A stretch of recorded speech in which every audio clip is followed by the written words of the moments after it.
Yung pinagdaanan ko, medyo mahirap, Alan.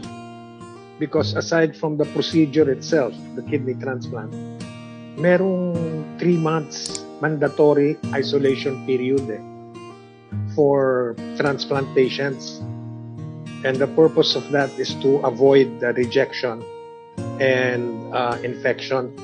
Kasi yung mga kidney transplant patients, immunocompromised sila Tapos, tulad ko, may mga comorbidities pa ako, senior citizen, diabetic, etc. etc. Ang ma-share ko lang sa